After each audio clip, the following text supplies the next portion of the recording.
Kung pareho lang halos ang binabayad mo sa renta at sa monthly amortization, alin ba ang mas makakatulong sa future mo? Pag-usapan natin ang 5 dahilan kung bakit maraming Pilipino ang pinipiling magkaroon ng sariling bahay.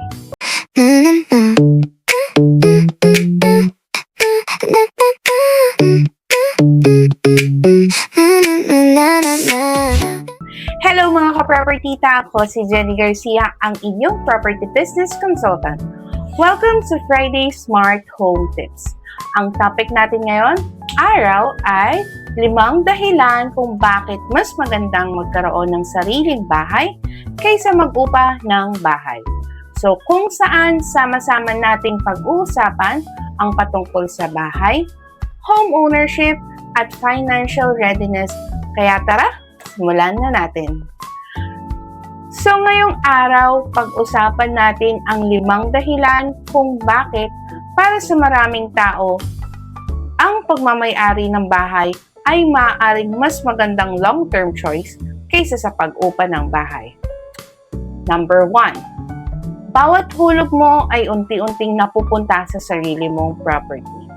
Dahil sa bawat hulog mo, unti-unti kang nagkakaroon ng mas malaking bahagi sa sarili mong bahay. Hindi man ito mangyayari agad, dahil bawat bayad ay hakbang palapit sa pagiging ganap mong homeowner ng bahay na yon.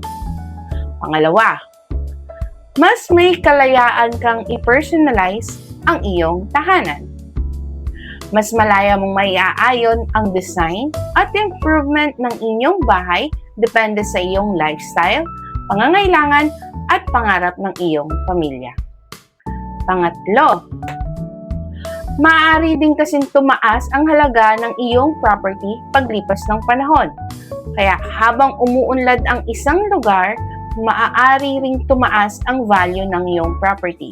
Bagamat hindi ito garantisado dahil maraming property ang nag-a-appreciate sa paglipas ng panahon at marami ring magandang long-term assessment ito. Pang-apat, nagbibigay ito ng matatag na tirahan para sa iyong pamilya. Hindi mo na kailangan mag-alala sa posibleng pagtaas ng renta or madalas mong paglilipat-lipat ng iyong tirahan dahil kulang ang iyong pambayad or dahil depende sa may-ari neto. Mas nakakapag-focus ka pa sa pagbuo ng magandang alaala at kinabukasan kasama ang iyong pamilya.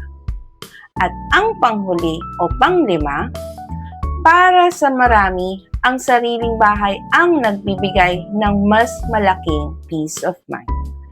Iba ang pakiramdam kasi ng tao pag may sarili siyang bahay. Para sa maraming pamilya, nagbibigay ito ng kapanatagan, seguridad, at lalo na kung ang bahay na pinili ay pasok sa kanilang budget at pagmatagalang plano sa buhay. Pero, tandaan, hindi ibig sabihin nito ay mali ang pagrenta dahil magkakaiba talaga ang sitwasyon ng tao at prioridad ng bawat isa. Ang pinakamahalaga ay pumili ng desisyon na aayon sa iyong pangangailangan at kasya sa iyong pinansyal. Kaya kung gusto mong malaman kung handa nang magkaroon ka na ng sariling bahay, i-message mo lang ako o mag-comment ka sa ibaba at masaya kitang gagabayan sa bawat hakbang ng iyong home buying journey. Sa muli, ako si Jenny Garcia, ang inyong ka-propertita at laging tatandaan, magandang bahay, magandang buhay. Bye everyone. God bless.